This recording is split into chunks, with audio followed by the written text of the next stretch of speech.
செய்திகள் தொடர்கின்றன. திருச்சி மாவட்டம் திருவெரும்பூர் தொகுதியில் 3வது முறையாக போட்டியிடும் திமுக வேட்பாளர் அன்பில் மகேஷ் இன்று தனது வேட்புமனுவை தாக்கல் செய்தார். தமிழக சட்டப்பேரவைத் தேர்தல் ஏப்ரல் 23ஆம் தேதி நடைபெறவுள்ள நிலையில் கட்சித் தலைவர்கள் மும்முரமாக தேர்தல் பிரச்சாரங்களில் ஈடுபட்டு வருகின்றனர். வேட்புமனு தாக்கல் செய்ய இன்றோடு 3 நாட்களே உள்ள நிலையில் பலரும் தனது வேட்புமனுவை தாக்கல் செய்து வருகின்றனர். அதன்படி மதசார்பற்ற கூட்டணியின் வேட்பாளரும் கல்வி அமைச்சருமான அன்பில் மகேஷ் பொய்யாமொழி திருவெரும்பூர் சட்டப்பேரவை தொகுதியில் தனது வேட்புமனுவை இன்று தாக்கல் செய்தார். முன்னதாக திருவெரும்பூர் தொகுதியில் போட்டியிடும் அவர் வியாழக்கிழமையன்று வணிகர்களை சந்தித்து பிரச்சாரத்தை தொடங்கினார். அரியமங்கலம் பால்பண்ணை அருகே உள்ள வெங்காய மண்டி வியாபாரிகள் சங்கத்துக்கு சென்று அங்குள்ள தொழிலாளர்களிடம் அவர் வாக்குகள் சேகரித்தார். கடந்த 5 ஆண்டுகளில் திமுக அரசு செய்த சாதனைகளையும் இந்த தொகுதியில் நிறைவேற்றிய வளர்ச்சி திட்டங்களையும் அவர் பட்டியலிட்டு எடுத்துரைத்தார். தொடர்ந்து 3வது முறையாக அவர் திருவெரும்பூர் தொகுதியில் களம் காண்பது குறிப்பிடத்தக்கது. குறிப்பாக ஒரு கூட்டணி பலத்தோடு இன்றைக்கு நாங்கள் இந்த களத்தில் இறங்குகிறோம். 5 ஆண்டு காலம் செய்திருக்கின்ற சாதனைகளை மக்களிடம் எடுத்து சொல்லி வாக்குகளை சேகரிக்கின்றோம். அடுத்தது என்ன செய்ய போகிறோம் என்கின்ற எங்களுடைய தேர்தல் அறிக்கையை எடுத்து சொல்லி வாக்குகளை சேகரிக்கின்றோம். நேற்றிலிருந்து தொடர்ந்து வாக்குகள் சேகரிக்கின்ற பணி இருந்தது என்று சொன்னாலும் இன்றைக்கு ஒரு தேர்தலில் வந்தால் ஒரு முக்கியமான நாள், வேட்புமனு தாக்கக்கூடிய நாள். இன்றைக்கு பொதுமக்களுடைய, குறிப்பாக என்னுடைய தொகுதி மக்களுடைய வாழ்த்துக்களோடும், என்னுடைய கூட்டணி கட்சி தலைவருடைய வாழ்த்துக்களோடும், மக்களால் தேர்ந்தெடுக்கப்பட்ட நம்முடைய நாடாளுமன்ற உறுப்பினர் துரை வைகோவுடைய வாழ்த்துக்களோடும் இன்றைக்கு நாங்கள் வேட்புமனுவை தாக்கல் செய்திருக்கின்றோம். ஏற்கனவே வக்ஃபு சட்ட திருத்தம் கொண்டு வந்து இஸ்லாமியர்களின் சொத்துக்களை அடித்து பிடுங்கியது போல் இப்போது கிறிஸ்தவர்களின் சொத்துக்களை கொள்ளையடிக்க FCRA ஒரு குரூரமான கூட்டம் கொண்டுவரப்பட்டுள்ளதாக வழக்கறிஞர் வில்சன் தெரிவித்துள்ளார். சென்னை அண்ணா அறிவாலயத்தில் திமுக சட்ட ஆலோசகரும் வழக்கறிஞருமான வில்சன் MP செய்தியாளர்களை சந்தித்தார். அப்போது பேசிய அவர், வெளிநாட்டு ஒழுங்குமுறை நிதி உதவி திருத்த சட்டம் என்ற மசோதாவை மத்திய அரசு நாடாளுமன்றத்தில் அறிமுகப்படுத்தியுள்ளது. துப்பாக்கி முனையில் வீட்டுக்குள் வந்து கொள்ளையடிப்பது போன்றுதான் இந்த சட்டம் உள்ளது என கூறிய அவர், ஏற்கனவே வக்ஃபு சட்ட திருத்தம் கொண்டு வந்து இஸ்லாமியர்களின் சொத்துக்களை அடித்து பிடுங்கியது போல் இப்போது கிறிஸ்தவர்களின் சொத்துக்களை கொள்ளையடிக்க FCRA என்று ஒரு குரூரமான சட்டம் கொண்டுவரப்பட்டுள்ளதாக குற்றம் சாட்டினார். கிறிஸ்தவர்கள் மட்டுமில்லை, இஸ்லாமியர்கள் கூட இந்த தொண்டு நிறுவனங்கள் நடத்தி கொண்டிருக்கிறார்கள். இந்த தொண்டு நிறுவனங்கள் அத்தனையும் கிறிஸ்துவ பள்ளிகள், ஆஸ்பத்திரிகள், எது ஒன்று எடுத்துக்கங்க. இப்போ இனிமேல்ட்டு எந்த ஒரு காரணம் இல்லாமல் அவங்க லைசன்ஸை கேன்சல் பண்ண முடியும். இன்னைய தேதியில் லைசன்ஸ் இல்லாததுனால 50 வருடத்திற்கு முன்பு சொத்துக்கள் வாங்கி அதை டெவலப் பண்ணி, இல்லை ஹாஸ்பிட்டலில் கட்டி, இல்லை அங்கே கல்வி நிறுவனங்கள் நடத்தப்பட்டு, பள்ளிகள் நடத்தப்பட்டிருந்தாலும் அவங்களுக்கு அது கவலை இல்லை. உடனடியாக அந்த சொத்து அவர்களுக்கு போய் சேர்ந்துவிடும். இது ஒரு கொடூரமான சட்டம், கொடூரமான சட்டம். இந்த சட்டத்தை கேள்விப்பட்டிருக்க மாட்டீங்க. துப்பாக்கி முனையில் வீட்டுக்குள்ளே கொள்ளடிச்சிட்டு போடுறீங்க. தேசிய ஜனநாயக கூட்டணியில் புதிய நீதி கட்சி சார்பில் மதுரை மத்திய தொகுதியில் நடிகரும் இயக்குநருமான சுந்தர் சி இன்று வேட்புமனுவை தாக்கல் செய்தார். தமிழ்நாட்டில் சட்டப்பேரவை தேர்தல் வருகிற ஏப்ரல் 23ஆம் தேதி நடைபெறவுள்ள நிலையில் தேர்தலுக்கான பணிகள் மிக தீவிரமாக நடைபெற்று வருகின்றன. 234 தொகுதியில் போட்டியிடும் வேட்பாளர்கள் தங்களின் வேட்புமனுவை தாக்கல் செய்ய இன்றோடு 3 நாட்கள் உள்ள நிலையில் பலரும் வேட்புமனுவை தாக்கல் செய்து வருகின்றனர். தமிழக சட்டப்பேரவை தேர்தலில் தேசிய ஜனநாயக கூட்டணியில் அனைத்திந்திய அண்ணா திராவிட முன்னேற்ற கழகத்தின் சார்பில் புதிய நீதி கட்சிக்கு ஒதுக்கப்பட்டுள்ள மதுரை மத்திய தொகுதிக்கு திரைப்பட தயாரிப்பாளர், இயக்குநர், நடிகர் சுந்தர் சி வேட்பாளராக நிறுத்தப்பட்டுள்ளார். இந்நிலையில் மதுரை மத்திய தொகுதியில் தேஜ கூட்டணி சார்பில் புதிய நீதி கட்சி வேட்பாளர் இரட்டை இலை சின்னத்தில் போட்டியிடும் மனைவி குஷ்புவுடன் இணைந்து மதுரை மத்திய தொகுதியில் வேட்புமனுவை தாக்கல் செய்தார். பின்னர் மதுரை விமான நிலையத்தில் செய்தியாளர்களை சந்தித்த சுந்தர் சி, 10 வருஷமாக ஒரே MLA எந்த நலத்திட்டங்களும் செய்யாமல் உள்ளார். அடிப்படை வசதிகள் இல்லை, எங்கு பார்த்தாலும் ஊழல், லஞ்சம் நிலவுகிறது. எல்லா குறைகளையும் களைந்து மதுரையை நம்பர் 1 சிட்டியாக மாற்ற வேண்டும் என தெரிவித்தார். பிரமாதமான வெற்றி வாய்ப்பு. ஏன்னா நான் வந்ததுலேருந்து பார்க்குறேன் மக்களோட வரவேற்பு. 10 வருஷமா ஒரே MLA, எந்தவித நலத்திட்டங்களும் பண்ணாம, எந்தவித ஒரு பேசிக், அதாவது நான் பார்த்ததுலேருந்து திருச்சி மக்கள் எல்லாரும் என்கிட்ட பெரிய ஒரு மாலை மளிகை கொடுங்க, இல்ல பெரிய வானத்துல மாலை கட்டி கொடுங்க, அதெல்லாம் எது பெரிய கோரிக்கைலாம் எதுவும் இல்லை. அவங்க கேட்கறதெல்லாம் பேசிக். நல்ல சுகாதாரம், குடிநீர், நல்ல சாலைகள், கழிவுநீர் பிரச்சனை இல்லாதது, ஒதுங்கிறதுக்கு நல்ல கழிப்பறைகள் மாதிரி பேசிக் விஷயம் கேட்குறாங்க. அடுத்து தொடர்வது சபரீசனின் அரசியல் என்ட்ரி.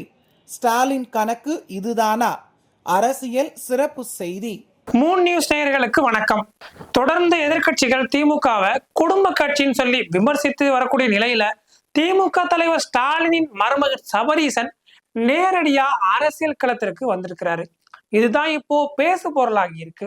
திடீரென்று அவர்களுடைய அரசியல் என்ட்ரி ஏன், இதற்கு பின்னணி என்ன என்பதை பார்க்கலாம். திமுகவினுடைய திரைமறைவில பணியாற்றுபவர், கட்சியின் பல முக்கிய முடிவுகளையும் வியூகங்களையும் வகுத்து கொடுப்பவர் என்றெல்லாம் பேசப்பட்டவர் தான் சபரீசன்.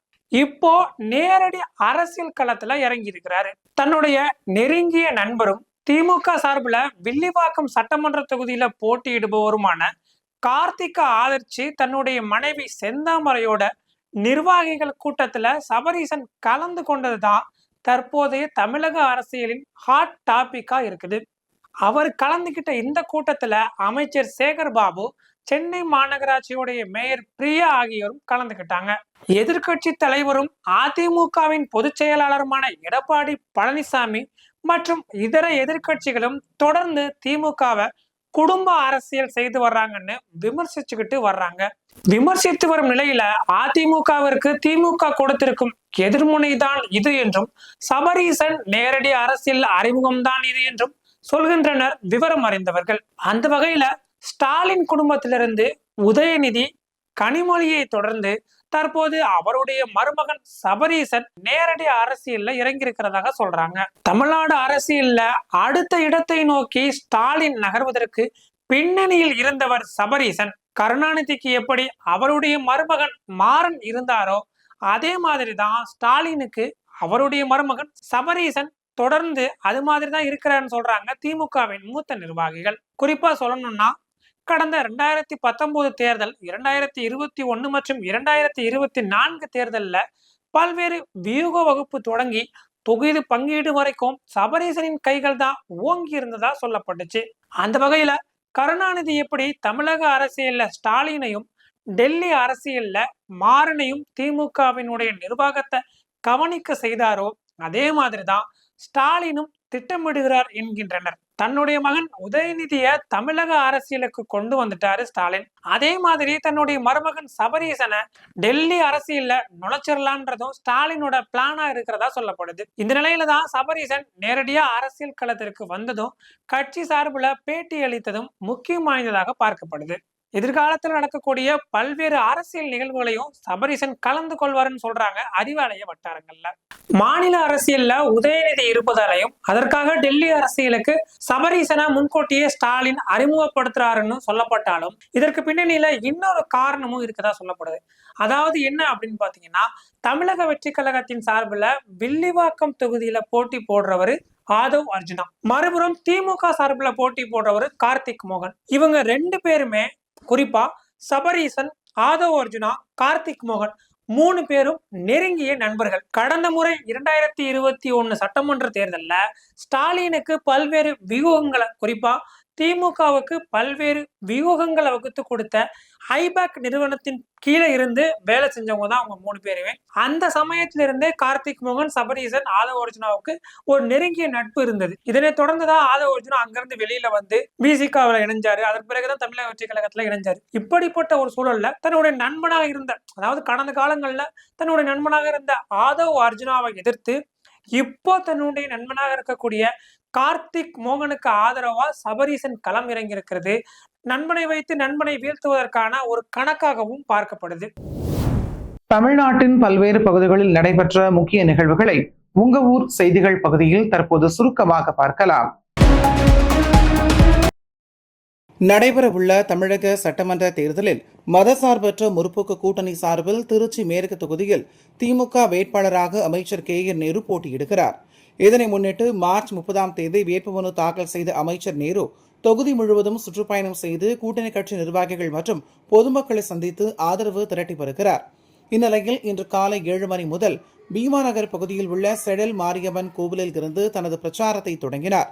பீமநகர் பகுதிக்குட்பட்ட ரெட்டி தெரு, பொன்விழா நகர், ராஜா காலனி, கிருஷ்ணன் கோவில் தெரு உள்ளிட்ட பல்வேறு பகுதிகளில் திறந்தவெளி பிரச்சார வாகனத்தில் நின்றவாறு திமுக அரசின் சாதனைகள் மற்றும் தேர்தல் வாக்குறுதிகளை பொதுமக்களிடம் எடுத்துக் கூறி உதயசூரியன் சின்னத்தில் வாக்களிக்க வேண்டும் என தீவிர வாக்கு சேகரிப்பில் ஈடுபட்டார்.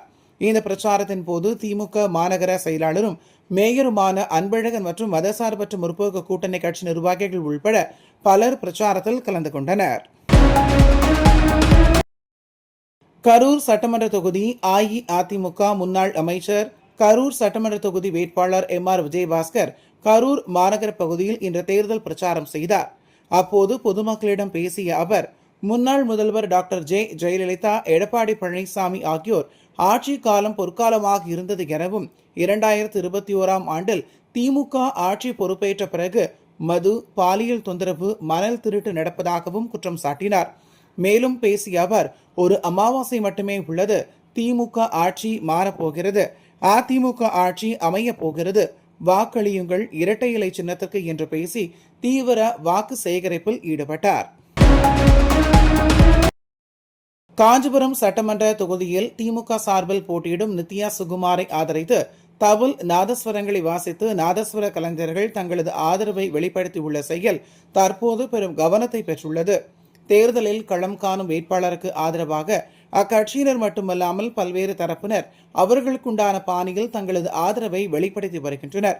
அந்த வகையில் காஞ்சிபுரம் சட்டமன்ற தொகுதி திமுக வேட்பாளர் நித்யா சுகுமாருக்கு தங்களது ஆதரவினை வெளிப்படுத்த தவில் நாதஸ்வர கலைஞர்கள் கூட்டாக இன்று காலை நேரடியாக அவரது இல்லத்துக்கு அவரை சந்தித்து தவில் நாதஸ்வரங்களை வாசித்து தங்களது ஆதரவினை வெளிப்படுத்தினர்.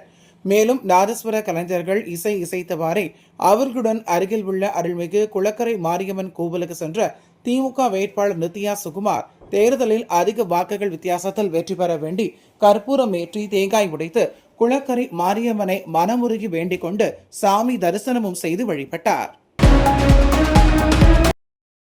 கடந்த 2 சட்டமன்ற தேர்தலில் போட்டியிட்டு வெற்றி பெற்ற பிச்சாண்டி அவர்கள் 4வது முறையாக திமுக சார்பில் திருவண்ணாமலை மாவட்டம் கீழ்பெண்ணாத்தூர் தொகுதியில் களம் காண்கிறார்.